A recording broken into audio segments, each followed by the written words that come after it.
ನಾವು ಪರಮಗುರು ಚರಣ ಸನ್ನಿಧಿಯಲ್ಲಿ ಎಂಬ ಗ್ರಂಥವನ್ನು ಅಧ್ಯಯನ ಮಾಡ್ತಾ ಇದ್ವಿ. ಅದರಲ್ಲಿ 4 ಸಾಧನಗಳಲ್ಲಿ 2 ಸಾಧನಗಳನ್ನು ಈಗಾಗಲೇ ಅಧ್ಯಯನ ಮಾಡಿದ್ದೀವಿ. ವಿವೇಕ ಮತ್ತು ವೈರಾಗ್ಯವನ್ನು ಅಧ್ಯಯನ ಮಾಡಿದ್ದೀವಿ. ಇಂದು ನಾವು 3ನೆಯ ಸಾಧನವಾದ ಸದಾಚಾರವನ್ನು ಅಧ್ಯಯನ ಮಾಡೋಣ. ಅದರಲ್ಲಿ ಹೀಗೆ ಹೇಳ್ತಾ ಇದ್ದಾರೆ, ಗುರುಗಳು ಮುಖ್ಯವಾಗಿ ಅವಶ್ಯಕವೆಂದು ಹೇಳುವ ಸದಾಚಾರದ 6 ವಿಷಯಗಳು ಯಾವುವೆಂದರೆ, ಮನಸ್ಸನ್ನು ಸ್ವಾಧೀನಪಡಿಸಿಕೊಳ್ಳುವುದು, ಕಾರ್ಯಗಳನ್ನು ಸ್ವಾಧೀನಪಡಿಸಿಕೊಳ್ಳುವುದು, ಸೈರಣೆ, ಪ್ರಸನ್ನತೆ, ಏಕಾಗ್ರತೆ, ಶ್ರದ್ಧೆ. ಈಗ ಈ ಒಂದೊಂದರ ಮೇಲೂ ಒಂದೊಂದು ವಿಚಾರದ ಮೇಲೂ ಏನು ವಿವರಣೆ ಕೊಟ್ಟಿದ್ದಾರೆ ಅನ್ನೋದನ್ನು ನೋಡೋಣ. ಮೊದಲನೆಯದು ಮನಸ್ಸನ್ನು ಸ್ವಾಧೀನಪಡಿಸಿಕೊಳ್ಳುವುದು.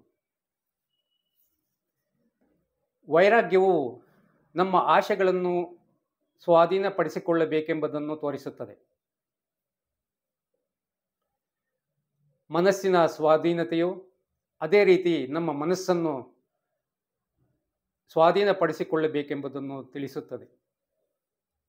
ಅಂದರೆ ನಮ್ಮಲ್ಲಿ ಕೋಪ, ಅಸಮಾಧಾನ ಯಾವುವು ಹುಟ್ಟದಂತೆ ನಮ್ಮ ರಾಗಭಾವವನ್ನು ಸ್ವಾಧೀನಪಡಿಸಿಕೊಳ್ಳಬೇಕು. ಮತ್ತು ನಮ್ಮ ಯೋಚನೆಯೂ ಸಹ ಯಾವಾಗಲೂ ಶಾಂತವಾಗಿಯೂ ಅಲ್ಲೋಲಕಲ್ಲೋಲವಿಲ್ಲದೆಯೂ ಇರುವುದಕ್ಕೋಸ್ಕರ ಮನಸ್ಸನ್ನೂ ಸಹ ಸ್ವಾಧೀನಪಡಿಸಿಕೊಳ್ಳಬೇಕು. ಮತ್ತು ಮನಸ್ಸಿನ ದುಗುಡದಿಂದ ಶರೀರದಲ್ಲಿ ಉದ್ರೇಕಗಳುಂಟಾಗದಂತೆ ನರಗಳೂ ಕೂಡ ಸ್ವಾಧೀನದಲ್ಲಿರಬೇಕು. ಎಂದರೆ ಮನಸ್ಸನ್ನು ಸ್ವಾಧೀನಪಡಿಸಿಕೊಳ್ಳೋದಂದರೆ ರಾಗಭಾವವನ್ನು ಸ್ವಾಧೀನಪಡಿಸಿಕೊಳ್ಬೇಕು, ಮನಸ್ಸನ್ನು ಸ್ವಾಧೀನಪಡಿಸಿಕೊಳ್ಬೇಕು, ನರಗಳನ್ನು ಕೂಡ ಸ್ವಾಧೀನಪಡಿಸಿಕೊಳ್ಬೇಕು ಅಂತ ಹೇಳ್ತಾ ಇದ್ದಾರೆ. ಈ ಕೊನೆಯದು ಬಹಳ ಕಷ್ಟವಾದುದು. ಏಕೆಂದರೆ ಯೋಗ ಮಾರ್ಗಕ್ಕೆ ನೀನು ಅರ್ಹನಾಗಲು ಪ್ರಯತ್ನ ಪಡುವಾಗ ನಿನ್ನ ಶರೀರವು ಸ್ವಾಭಾವಿಕವಾಗಿ ಹೆಚ್ಚು ಸೂಕ್ಷ್ಮವಾಗುವುದು. ಅದರಿಂದ ಗಟ್ಟಿಯಾದ ಶಬ್ದ ಮುಂತಾದ ಒರಟು ಸ್ಪಂದಗಳಿಂದ ನರಗಳು ಸುಲಭವಾಗಿ ಉದ್ವೇಗಗೊಳ್ಳುವವು. ಸ್ವಲ್ಪ ಒತ್ತಡದಿಂದಲೂ ಸಹ ಹೆಚ್ಚು ನೋವು ಉಂಟಾಗುವುದು. ಇವೆಲ್ಲವನ್ನು ತಪ್ಪಿಸುವುದಕ್ಕಾಗುವುದಿಲ್ಲ. ಆದರೆ ನೀನು ಸರ್ವ ಪ್ರಯತ್ನವನ್ನು ಮಾಡಬೇಕು. ಶಾಂತವಾದ ಮನಸ್ಸೆಂದರೆ ಧೈರ್ಯವೆಂತಲೂ ಸಹ ಅರ್ಥ. ಯೋಗ ಮಾರ್ಗದ ಪರೀಕ್ಷೆಗಳನ್ನು, ಕಷ್ಟಗಳನ್ನು ನಿರ್ಭಯವಾಗಿ ಎದುರಿಸುವುದಕ್ಕೆ ಧೈರ್ಯವೂ ಬೇಕು. ಅಲ್ಲದೆ ದಾರ್ಢ್ಯವೆಂತಲೂ ಇದಕ್ಕೆ ಅರ್ಥ. ಅಂದರೆ ನಮಗೆ ಜೀವಮಾನದಲ್ಲಿ ಸಂಭವಿಸುವ ಕಷ್ಟಗಳನ್ನು ಲಘುವಾಗಿ ಎಣಿಸಬೇಕು.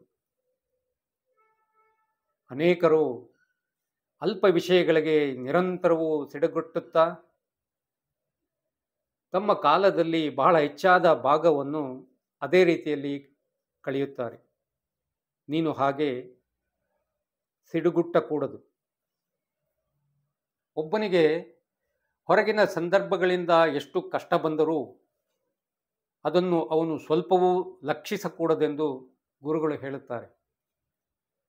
ದುಃಖ, ತೊಂದರೆ, ವ್ಯಾಧಿ, ನಷ್ಟ ಇವೆಲ್ಲಕ್ಕೂ ಅವನು ಗಮನ ಕೊಡಬಾರದು, ಅವನ್ನು ಲಕ್ಷಿಸಬಾರದು. ಅವುಗಳಿಂದ ಇವನ ಮನಸ್ಸಿನ ಶಾಂತಿಗೆ ಸ್ವಲ್ಪವೂ ಕುಂದುಂಟಾಗಕೂಡದು ಎಂದು ಹೇಳುತ್ತಾರೆ. ಅವೆಲ್ಲವೂ ಹಿಂದೆ ಮಾಡಿದ ಕಾರ್ಯಗಳ ಕರ್ಮಫಲ.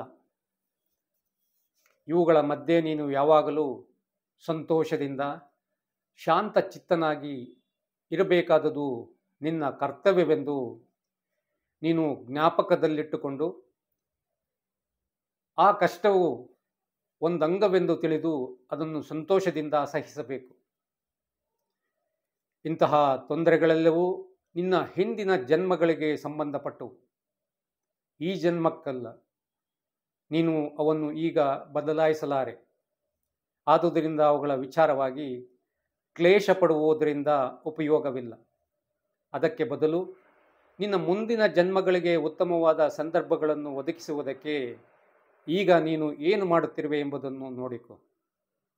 ಅದನ್ನು ಬದಲಾಯಿಸುವುದು ಸಾಧ್ಯ.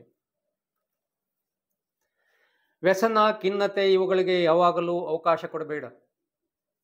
ಖಿನ್ನತೆಯು ಕೆಟ್ಟದ್ದು, ಏಕೆಂದರೆ ಅದು ನಿನ್ನಿಂದ ಇತರರಿಗೆ ಹರಡುತ್ತದೆ, ಅವರ ಬಾಳ್ವೆಯನ್ನು ಕಷ್ಟಕರವಾಗಿ ಮಾಡುತ್ತದೆ. ಹಾಗೆ ಮಾಡಲು ನಿನಗೆ ಹಕ್ಕಿಲ್ಲ. ಆದುದರಿಂದ ಯಾವಾಗಲಾದರೂ ಖಿನ್ನತೆಯು ನಿನ್ನಲ್ಲಿ ಉಂಟಾದರೆ ತತ್ಕ್ಷಣವೇ ಅದನ್ನು ಹೊರಕ್ಕೆ ತಳ್ಳು. ಇನ್ನೂ ಒಂದು ವಿಧದಲ್ಲಿ ನೀನು ಮನಸ್ಸನ್ನು ಸ್ವಾಧೀನಪಡಿಸಿಕೊಳ್ಳಬೇಕು. ಇಷ್ಟ ಬಂದ ಹಾಗೆ ಸಂಚರಿಸುವುದಕ್ಕೆ ಅದನ್ನು ಬಿಡಬೇಡ. ನೀನು ಯಾವ ಕೆಲಸವನ್ನು ಮಾಡುತ್ತಿದ್ದಾಗ್ಯೂ ಅದನ್ನು ಪೂರ್ತ ಅಚ್ಚುಕಟ್ಟಾಗಿ ಮಾಡಲು ನಿನ್ನ ಮನಸ್ಸನ್ನೆಲ್ಲ ಅದರಲ್ಲಿ ಸೇರಿಸು. ನಿನ್ನ ಮನಸ್ಸನ್ನು ನಿರುದ್ಯೋಗಿಯನ್ನಾಗಿ ಇಡಬೇಡ. ಯಾವಾಗಲೂ ಅದರ ಹಿಂದೆ ಸತ್ಯ ಸಂಕಲ್ಪಗಳ ಹಿನ್ನೆಲೆ ಇರಲಿ. ಮಾಡುವುದಕ್ಕೆ ಏನೂ ಕೆಲಸವಿಲ್ಲದಿದ್ದಾಗ ಆ ಸಂಕಲ್ಪಗಳು ಕೂಡಲೇ ಮುಂದೆ ಬಂದು ಮನಸ್ಸನ್ನು ಆಕ್ರಮಿಸುವಂತಿರಬೇಕು. ನಿನ್ನ ಸಂಕಲ್ಪ ಶಕ್ತಿಯನ್ನು ಪ್ರತಿದಿನವೂ ಸತ್ಕಾರ್ಯಗಳಿಗೆ ಉಪಯೋಗಿಸು. ಭಗವತ್ ಸಂಕಲ್ಪವು ನೆರವೇರಬಹುದಾದ ರೀತಿಯಲ್ಲಿ, ಅಂದರೆ ಜಗದಭ್ಯುದಯದ ಮಾರ್ಗದಲ್ಲಿ ನಿನ್ನ ಶಕ್ತಿಯನ್ನು ವಿನಿಯೋಗಿಸು. ನಿನಗೆ ತಿಳಿದ ಹಾಗೆ ದುಃಖದಲ್ಲಿರುವವರು, ಕಷ್ಟಪಡುವವರು, ಸಹಾಯವು ಯಾರಿಗೆ ಬೇಕು ಎಂಬುದನ್ನು ಪ್ರತಿದಿನವೂ ಯೋಚಿಸು. ಅಂತಹವರ ಮೇಲೆ ನಿನ್ನ ಪ್ರೇಮ ಸಂಕಲ್ಪವನ್ನು ವರ್ಷಿಸು. ಗರ್ವಭಾವದಿಂದ ನಿನ್ನ ಮನಸ್ಸನ್ನು ಹಿಂದಕ್ಕೆ ಸೆಳೆದುಕೋ, ಏಕೆಂದರೆ ಗರ್ವವು ಅಜ್ಞಾನದಿಂದ ಉಂಟಾದುದು. ತಿಳಿಯದ ಮನುಷ್ಯನು ತಾನು ದೊಡ್ಡವನು, ತಾನು ಮಹತ್ಕಾರ್ಯವನ್ನು ಮಾಡಿರುವವನೆಂದು ಯೋಚಿಸುತ್ತಾನೆ. ತಿಳಿದವನಾದರೂ ದೇವರು ಮಾತ್ರ ದೊಡ್ಡವನೆಂತಲೂ ಎಲ್ಲ ಒಳ್ಳೆಯ ಕಾರ್ಯವನ್ನು ಮಾಡುವವನು ದೇವರೇ ಅಂತಲೂ ತಿಳಿದಿರುತ್ತಾನೆ. ಈಗ ಎರಡನೆಯ ಸದಾಚಾರದ ವಿಷಯ, ಕಾರ್ಯಗಳನ್ನು ಸ್ವಾಧೀನಪಡಿಸಿಕೊಳ್ಳುವುದು. ನಿನ್ನ ಯೋಚನೆಗಳು ಸರಿಯಾಗಿದ್ದರೆ ಕಾರ್ಯದ ವಿಚಾರವಾಗಿ ನಿನಗೆ ಸ್ವಲ್ಪವೂ ತೊಂದರೆ ಇರುವುದಿಲ್ಲ. ಆದರೂ ಉಪಯೋಗಕರವಾಗಬೇಕಾದರೆ ಯೋಚನೆಗಳು ಕಾರ್ಯತಃ ಪರಿಣಮಿಸಬೇಕೆಂಬುದನ್ನು ನೆನಪಿನಲ್ಲಿಡು. ಸ್ವಲ್ಪವೂ ಸೋಮಾರಿಯಾಗಿರಕೂಡದು. ಯಾವಾಗಲೂ ಒಳ್ಳೆಯ ಕೆಲಸವನ್ನು ಮಾಡುತ್ತಿರಬೇಕು. ಆದರೆ ನೀನು ಮಾಡುವ ಕೆಲಸವು ನಿನ್ನ ಸ್ವಂತ ಕೆಲಸವಾಗಿರಬೇಕು, ಇನ್ನೊಬ್ಬನದಾಗಿರಕೂಡದು. ಇನ್ನೊಬ್ಬನು ಸಮ್ಮತಿಸಿದರೆ ಅವನ ಸಹಾಯಾರ್ಥವಾಗಿ ಅವನ ಕಾರ್ಯವನ್ನು ಮಾಡಬಹುದು. ಪ್ರತಿಯೊಬ್ಬ ಮನುಷ್ಯನಿಗೂ ಅವನ ಕೆಲಸವನ್ನು ಅವನು ಇಷ್ಟಪಟ್ಟಂತೆ ಮಾಡುವುದಕ್ಕೆ ಸ್ವಾತಂತ್ರ್ಯವನ್ನು ಕೊಡು. ಅಗತ್ಯವಿದ್ದಾಗ ಸಹಾಯವನ್ನು ಕೊಡುವುದಕ್ಕೆ ಯಾವಾಗಲೂ ಸಿದ್ಧನಾಗಿರು. ಆದರೆ ಎಂದಿಗೂ ನೀನಾಗಿ ಮುನ್ನುಗ್ಗಬೇಡ. ಪ್ರಪಂಚದಲ್ಲಿ ಅನೇಕ ಜನರಿಗೆ ತಮ್ಮ ಕೆಲಸವೆಷ್ಟೋ ಅಷ್ಟನ್ನು ಮಾತ್ರ ಮಾಡಿಕೊಂಡಿರುವುದನ್ನು ಕಲಿಯುವುದು ಬಹಳ ಕಷ್ಟ. ಆದರೆ ನೀನು ಮಟ್ಟಿಗೆ ಆ ಸ್ವಭಾವವುಳ್ಳವನಾಗಿಯೇ ಇರಬೇಕು. ಲೋಕೋಪಕಾರ ಕೆಲಸಗಳನ್ನು ಮಾಡುವುದಕ್ಕೆ ಪ್ರಯತ್ನಿಸುತ್ತಿದ್ದೀಯೇ ಎಂಬ ಕಾರಣದಿಂದ ನಿನ್ನ ದಿನವಹಿ ಸಾಮಾನ್ಯ ಕೆಲಸಗಳನ್ನು ಅಸಡ್ಡೆ ಮಾಡಬೇಡ. ಏಕೆಂದರೆ ಅವನ್ನು ಪೂರೈಸುವ ತನಕ ಬೇರೆ ಕೆಲಸವನ್ನು ಮಾಡುವುದಕ್ಕೆ ನೀನು ಸ್ವತಂತ್ರನಲ್ಲ. ಹೊಸದಾದ ಲೌಕಿಕ ಕಾರ್ಯ ಯಾವುದನ್ನೂ ಕೈಗೊಳ್ಳಬೇಡ. ಆದರೆ ಮುಂದಾಗಿಯೇ ನೀನು ಒಪ್ಪಿಕೊಂಡಿರುವ ಕಾರ್ಯಗಳನ್ನು ಅಚ್ಚುಕಟ್ಟಾಗಿ ನೆರವೇರಿಸಬೇಕು. ಅಂದರೆ ನಿನ್ನ ಕಾರ್ಯವೆಂದು ನೀನು ಒಪ್ಪುವ, ಸ್ಪಷ್ಟವಾಗಿಯೂ ನಿನ್ನದಾಗಿರುವ ಕರ್ತವ್ಯಗಳನ್ನು ಮಾತ್ರ. ಇತರರು ನ್ಯಾಯವಾಗಿಯೂ ನಿನ್ನದೆಂದು ಹೇಳಿ ಯಾವುದೋ ನ್ಯಾಯದಿಂದ ನಿನ್ನ ತಲೆಗೆ ಕಟ್ಟಬೇಕೆಂದು ಪ್ರಯತ್ನಿಸುವ ಕಾರ್ಯಗಳನ್ನಲ್ಲ. ನೀನು ಗುರುಗಳ ಶಿಷ್ಯನಾಗಬೇಕಾದರೆ ಸಾಮಾನ್ಯ ಕೆಲಸಗಳನ್ನು ಇತರರಿಗಿಂತಲೂ ಹೆಚ್ಚು ಅಚ್ಚುಕಟ್ಟಾಗಿ ಮಾಡಬೇಕೇ ಹೊರತು ಪಡಪೋಸಿಯಾಗಲ್ಲ. ಏಕೆಂದರೆ ಅದನ್ನೂ ಸಹ ನೀನು ಗುರುಗಳಿಗೋಸ್ಕರ ಎಂದು ಮಾಡಬೇಕು. ಈಗ ಮೂರನೆಯ ಸದಾಚಾರದ ವಿಷಯ ಉಪರತಿ ಅಥವಾ ಸೈರಣೆ, ಟಾಲರೆನ್ಸ್. ನೀನು ಎಲ್ಲರ ವಿಷಯದಲ್ಲಿಯೂ ಪೂರ್ಣವಾದ ಸೈರಣೆಯುಳ್ಳವನಾಗಿರಬೇಕು. ನಿನ್ನ ಸ್ವಂತ ಮತದಲ್ಲಿ ಹೇಗೋ ಹಾಗೆ ಅನ್ಯ ಮತ ಸಿದ್ಧಾಂತಗಳಲ್ಲಿಯೂ ಸಹ ಮನಃಪೂರ್ವಕವಾಗಿ ಅಕ್ಕರೆಯುಳ್ಳವನಾಗಿರಬೇಕು. ಏಕೆಂದರೆ ನಿನ್ನ ಮತದಂತೆಯೇ ಇತರರ ಮತಗಳೂ ಸಹ ಜನರನ್ನು ಪರಮಾತ್ಮನ ಹತ್ತಿರಕ್ಕೆ ಕರೆದುಕೊಂಡು ಹೋಗುವ ದಾರಿಗಳು. ಎಲ್ಲರಿಗೂ ನೀನು ಸಹಾಯ ಮಾಡಬೇಕಾದರೆ ಎಲ್ಲವನ್ನೂ ನೀನು ತಿಳಿದುಕೊಂಡಿರಬೇಕು. ಆದರೆ ಈ ಪೂರ್ಣ ಸೈರಣೆಯನ್ನು ಪಡೆಯಬೇಕಾದರೆ ಮೊಟ್ಟ ಮೊದಲು ನೀನು ನಿನ್ನ ಮತದ ಮೇಲೆ ದುರಭಿಮಾನವನ್ನು, ಮೂಢ ಭಕ್ತಿಯನ್ನು ಬಿಡಬೇಕು. ಕರ್ಮಗಳು, ಸಂಸ್ಕಾರಗಳು ಯಾವುವು ಅವಶ್ಯಕವಿಲ್ಲವೆಂದು ನೀನು ತಿಳಿಯಬೇಕು. ಹಾಗಿಲ್ಲದಿದ್ದರೆ ಅವನ್ನು ಮಾಡದೇ ಇರುವವನಿಗಿಂತ ನೀನು ಯಾವುದೋ ಒಂದು ರೀತಿಯಲ್ಲಿ ಶ್ರೇಷ್ಠನೆಂದು ಭಾವಿಸಿಕೊಳ್ಳುತ್ತೀಯೆ. ಆದಾಗ್ಯೂ ಸಂಸ್ಕಾರಗಳನ್ನು, ಕರ್ಮಗಳನ್ನು ಇನ್ನೂ ಆಚರಿಸುತ್ತಿರುವವರನ್ನು ನೀನು ದೂಷಿಸಕೂಡದು. ಅವರ ಇಷ್ಟ ಬಂದಂತೆ ಮಾಡಲಿ, ಆದರೆ ತತ್ವವನ್ನು ತಿಳಿದ ನಿನ್ನ ಗೋಜಿಗೆ ಅವರು ಬರಕೂಡದು. ಯಾವುದರ ಪ್ರಯೋಜನವು ನಿನಗೆ ಅವಶ್ಯಕವಿಲ್ಲವೋ ಅದನ್ನು ಮಾಡಬೇಕೆಂದು ನಿನ್ನನ್ನು ಅವರು ಬಲಾತ್ಕರಿಸಕೂಡದು. ಎಲ್ಲಕ್ಕೂ ಅವಕಾಶವನ್ನು ಕೊಡು. ಎಲ್ಲರ ವಿಚಾರದಲ್ಲಿಯೂ ದಯೆಯುಳ್ಳವನಾಗಿರು. ಈಗ ನೀನು ಕಣ್ಣುಗಳನ್ನು ತೆರೆದಿದ್ದೀಯೇ. ಆದುದರಿಂದ ಹಿಂದಿನ ನಿನ್ನ ಅಭಿಪ್ರಾಯಗಳು, ಕರ್ಮಗಳು ಕೆಲಸಕ್ಕೆ ಬಾರದವೆಂದು ಈಗ ನಿನಗೆ ಕಾಣಬಹುದು. ಯಥಾರ್ಥವಾಗಿಯೂ ಅವು ಹಾಗೆಯೇ ಇರಬಹುದೇನೋ. ನೀನು ಅವನ್ನು ಇನ್ನು ಮುಂದೆ ಆಚರಿಸದೇ ಇದ್ದರೂ ಸತ್ಪುರುಷರಾದ ಕೆಲವರಿಗೆ ಅವು ಇನ್ನೂ ಮುಖ್ಯ ವಿಷಯಗಳಾಗಿವೆ. ಅವರಿಗೋಸ್ಕರ ಆ ಅಭಿಪ್ರಾಯಗಳನ್ನು, ಕರ್ಮಗಳನ್ನು ಗೌರವಿಸು. ಅವಕ್ಕೂ ಒಂದು ಸ್ಥಾನವಿದೆ, ಅವುಗಳಿಂದ ಪ್ರಯೋಜನವೂ ಇದೆ. ಬಾಲಕನಾಗಿದ್ದಾಗ ಬರೆಯುವುದಕ್ಕೆ, ಕಲಿಸುವುದಕ್ಕೆ ಹಾಕಿಕೊಟ್ಟ ಗೆರೆಗಳಂತೆ ಅವೂ ಸಹ ಪ್ರಯೋಜನಕರ. ಬರೆಯುವುದಕ್ಕೆ ಬಂದ ನಂತರ ಅವುಗಳಿಲ್ಲದೆಯೇ ಇನ್ನೂ ಬೇಗನೆಯೂ ಅಂದವಾಗಿಯೂ ಬರೆಯಬಹುದು. ಒಂದು ಕಾಲದಲ್ಲಿ ಅವು ನಿನಗೆ ಅವಶ್ಯಕವಾಗಿದ್ದವು, ಆದರೆ ಆ ಕಾಲವು ಕಳೆದು ಹೋಯಿತು. ದೊಡ್ಡ ಗುರುಗಳೊಬ್ಬರು ಹಿಂದೆ ಹೀಗೆ ಬರೆದಿದ್ದಾರೆ: ನಾನು ಮಗುವಾಗಿದ್ದಾಗ ಮಗುವಿನ ಮಾತಿನಂತೆ ತಿಳಿದುಕೊಂಡೆ, ಮಗುವಿನಂತೆ ವರ್ತಿಸಿದೆ. ವಯಸ್ಸಾದ ಮೇಲೆ ಮಕ್ಕಳ ಕೆಲಸಗಳನ್ನು ಬಿಟ್ಟೆ. ಆದರೂ ತನ್ನ ಶೈಶವಾವಸ್ಥೆಯನ್ನು ಮರೆತು ಮಕ್ಕಳಂತೆ ವಿಷಯಗಳನ್ನು ತಿಳಿಯಲಾರದವನು ಮಕ್ಕಳಿಗೆ ಉಪಾಧ್ಯಾಯನಾಗಿಯೂ ಸಹಾಯಕನಾಗಿಯೂ ಇರಲಾರನು. ಆದುದರಿಂದ ಎಲ್ಲವನ್ನೂ ದಯೆ, ಮಾರ್ದವ, ಸೈರಣೆಗಳಿಂದ ನೋಡು. ಬೌದ್ಧ, ಹಿಂದೂ, ಜೈನ, ಯಹೂದಿ, ಕ್ರೈಸ್ತ, ಮಹಮ್ಮದೀಯ ಎಲ್ಲರ ಆಚಾರಗಳನ್ನು, ಕರ್ಮಗಳನ್ನು ಏಕರೀತಿಯಾಗಿ ನೋಡು. ಈಗ ನಾಲ್ಕನೆಯ ವಿಚಾರ ಪ್ರಸನ್ನತೆ, ಚಿಯರ್ಫುಲ್ನೆಸ್. ನಿನ್ನ ಕರ್ಮವು ಎಂತಹದು ಆದರೂ ಸಂತೋಷದಿಂದ ಅನುಭವಿಸು. ಪ್ರಾಪ್ತವಾಗುವ ಕಷ್ಟವನ್ನು ನಿನಗೆ ಉಂಟಾದ ಒಂದು ಬಹುಮಾನವೆಂದು ಭಾವಿಸು. ಏಕೆಂದರೆ ಕರ್ಮದೇವತೆಗಳು ನಿನ್ನನ್ನು ಸಹಾಯ ಮಾಡುವುದಕ್ಕೆ ಯೋಗ್ಯನಾದ ಮನುಷ್ಯನೆಂದು ಭಾವಿಸುತ್ತಾರೆಂಬುದು ಅದರಿಂದ ಭಾಸವಾಗುತ್ತದೆ. ನಿನ್ನ ಕರ್ಮವು ಎಷ್ಟು ಕಷ್ಟವಾದಾಗ್ಯೂ ಇನ್ನೂ ಹೆಚ್ಚು ಕಷ್ಟವಾದುದಲ್ಲವೆಂದು ಕೃತಜ್ಞತೆಯುಳ್ಳವನಾಗಿರು. ನಿನ್ನ ಕರ್ಮವೆಲ್ಲ ಸವೆದು ನೀನು ಸ್ವತಂತ್ರನಾಗುವ ತನಕ ಗುರುಗಳಿಗೆ ನೀನು ಪ್ರಯೋಜನಕರವನಲ್ಲವೆಂಬುದನ್ನು ನೆನಪಿನಲ್ಲಿಡು. ಗುರುಗಳಿಗೆ ನೀನು ನಿನ್ನನ್ನು ಅರ್ಪಣೆ ಮಾಡಿಕೊಂಡಿರುವುದರಿಂದ ನಿನ್ನ ಕರ್ಮವನ್ನು ಅವಸರಪಡಿಸಬೇಕೆಂದು ನೀನು ಕೇಳಿಕೊಂಡಂತೆ ಆಯಿತು. ಆದುದರಿಂದ ನೂರಾರು ಜನ್ಮಗಳಲ್ಲಿ ಸವೆಯಬೇಕಾಗಿರುವ ಕರ್ಮವು ಈಗ ಒಂದೆರಡು ಜನ್ಮಗಳಲ್ಲಿಯೇ ಕಳೆದು ಹೋಗುತ್ತದೆ.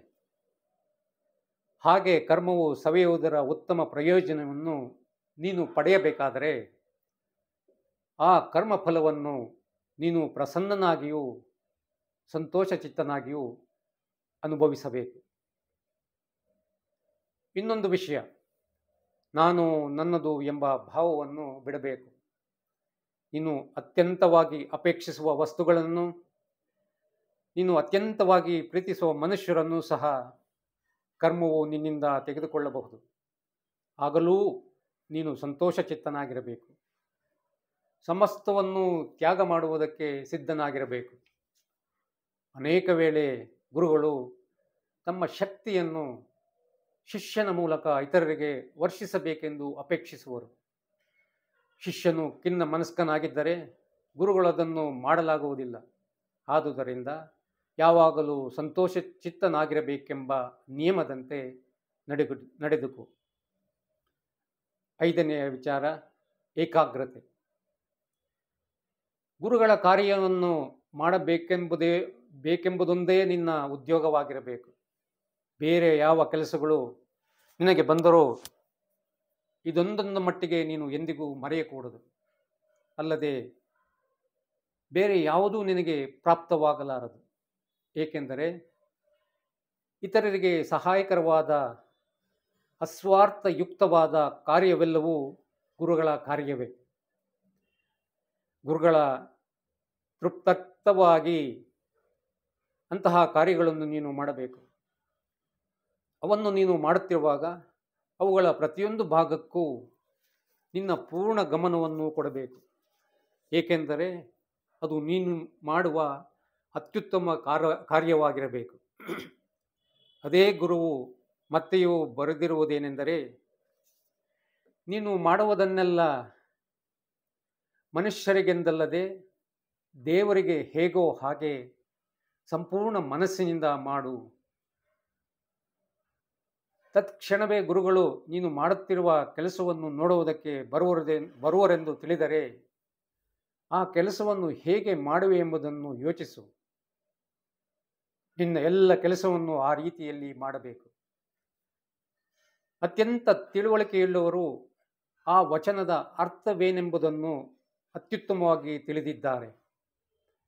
ಅಂತಹ ಇನ್ನೂ ಪುರಾತನವಾದ ವಚನವು ಮತ್ತೊಂದಿದೆ. ನಿನ್ನ ಕೈಗೆ ಯಾವ ಕೆಲಸವು ದೊರಕುವುದೋ ಅದನ್ನು ನಿನ್ನ ಸರ್ವಶಕ್ತಿಯಿಂದಲೂ ಮಾಡು. ಏಕಾಗ್ರತೆಯ ಇನ್ನೊಂದರ್ಥವೇನೆಂದರೆ, ನೀನು ಪ್ರವೇಶಿಸಿರುವ ಈ ಯೋಗ ಮಾರ್ಗದಿಂದ ಯಾವುದೊಂದು ನಿನ್ನನ್ನು ಕ್ಷಣ ಮಾತ್ರವೂ ಅತ್ತಿತ್ತ ಅಲ್ಲಾಡಿಸಕೂಡದು. ಭೋಗಾಪೇಕ್ಷೆ, ಇಹಲೋಕ ಸುಖಗಳು, ಇಹಲೋಕದ ಮನುಷ್ಯರ ವಿಶ್ವಾಸ, ಇವು ಯಾವುವು ನಿನ್ನನ್ನು ಎಂತಹ ಸಂದರ್ಭದಲ್ಲಿಯೂ ಇನ್ನೊಂದು ಕಡೆಗೆ ಸೆಳೆಯಕೂಡದು. ಏಕೆಂದರೆ ನೀನು ಯೋಗ ಮಾರ್ಗದಲ್ಲಿ ಸೇರಿಕೊಂಡು ಅದರೊಡನೆ ಒಂದಾಗಬೇಕು. ಅತ್ತಿತ್ತ ತಿರುಗದೆ, ಯೋಚನೆ ಮಾಡದೆಯೇ ಅದರಂತೆ ನಡೆಯುವುದು ನಿನ್ನ ಸ್ವಭಾವವಾಗಬೇಕು. ಪ್ರಜ್ಞಾನಾಂಶವಾದ ನೀನು ಹೀಗೆ ಸಂಕಲ್ಪಿಸಿದ್ದೀಯೇ. ಇದನ್ನು ಬಿಟ್ಟು ಹೋಗುವುದೆಂದರೆ ನಿನ್ನಿಂದ ನೀನು ಒಡೆದು ಪ್ರತ್ಯೇಕವಾಗುವುದೆಂದರ್ಥ. 6ನೆಯ ಸದಾಚಾರದ ವಿಷಯ, ಶ್ರದ್ಧೆ, ಕಾನ್ಫಿಡೆನ್ಸ್. ಗುರುಗಳಲ್ಲಿ ನಿನಗೆ ನಂಬಿಕೆ ಇರಬೇಕು. ನಿನ್ನಲ್ಲಿ ನಿನಗೆ ನಂಬಿಕೆ ಇರಬೇಕು. ಗುರುಗಳ ದರ್ಶನವು ನಿನಗೆ ಲಭಿಸಿದ್ದರೆ ಜನ್ಮ ಜನ್ಮಕ್ಕೂ ಅವರನ್ನು ಪೂರ್ತಿಯಾಗಿ ನೀನು ನಂಬುವೆ. ಅವರನ್ನು ನೀನು ನೋಡದಿದ್ದಾಗ್ಯೂ ಮನಸ್ಸಿನಲ್ಲಿ ಅವರ ಸ್ಥಿತಿಯನ್ನು ಊಹಿಸಿಕೊಂಡು ಅವರನ್ನು ನಂಬಲು ಯತ್ನಿಸಬೇಕು. ಇಲ್ಲದಿದ್ದರೆ ಅವರೂ ಕೂಡ ನಿನಗೆ ಸಹಾಯ ಮಾಡಲಾರರು. ಪೂರ್ಣವಾದ ನಂಬಿಕೆ ಇಲ್ಲದ ಕಡೆ ಪ್ರೇಮ ಮತ್ತು ಶಕ್ತಿಯ ಪೂರ್ಣ ಪ್ರವಾಹವು ಹರಿಯಲಾರದು. ನಿನ್ನನ್ನು ನೀನು ನಂಬಬೇಕು. ನನ್ನನ್ನು ನಾನು ಬಹಳ ಚೆನ್ನಾಗಿ ಬಲ್ಲೆನೆಂದು ನೀನು ಹೇಳಬಹುದು. ಹಾಗೆ ಭಾವಿಸಿದರೆ ನಿನ್ನನ್ನು ನೀನು ತಿಳಿದಿಲ್ಲ. ಅನೇಕಾವರ್ತಿ ಕೆಸರಿನಲ್ಲಿ ಬಿದ್ದ ಬಲವಿಲ್ಲದ ನಿನ್ನ ಮೇಲಿನ ಹೊಟ್ಟನ್ನು ಮಾತ್ರ ನೀನು ತಿಳಿದಿರುವೆ. ಆದರೆ ನೀನು ನಿಜವಾದ ನೀನು ದೇವರೆಂಬ ಅಗ್ನಿಯ ಒಂದು ಕಿಡಿ. ಸರ್ವಶಕ್ತನಾದ ದೇವರು ನಿನ್ನಲ್ಲಿದ್ದಾನೆ. ಆದುದರಿಂದಲೇ ನೀನು ಇಚ್ಛಿಸಿದರೆ ನಿನಗೆ ಅಸಾಧ್ಯವಾದ ಕಾರ್ಯವು ಯಾವುದೂ ಇಲ್ಲ. ನೀನು ಹೀಗೆ ಅಂದುಕೊಳ್ಳಬೇಕು, ಒಬ್ಬ ಮನುಷ್ಯನು ಮಾಡಿದುದನ್ನು ಇನ್ನೊಬ್ಬನು ಮಾಡಬಲ್ಲನು. ನಾನೊಬ್ಬ ಮನುಷ್ಯ ಅಲ್ಲದೆ ಮನುಷ್ಯ ದೇಹದಲ್ಲಿರುವ ಭಗವಂತ ಈ ಕೆಲಸವನ್ನು ಮಾಡಲು ಶಕ್ತ. ಮಾಡುವೆನು. ಏಕೆಂದರೆ ಯೋಗ ಮಾರ್ಗದಲ್ಲಿ ನೀನು ನಡೆಯಬೇಕಾದರೆ ನಿನ್ನ ಇಚ್ಛಾಶಕ್ತಿ ಹದಗೊಳಿಸಿದ ಉಕ್ಕಿನಂತಿರಬೇಕು.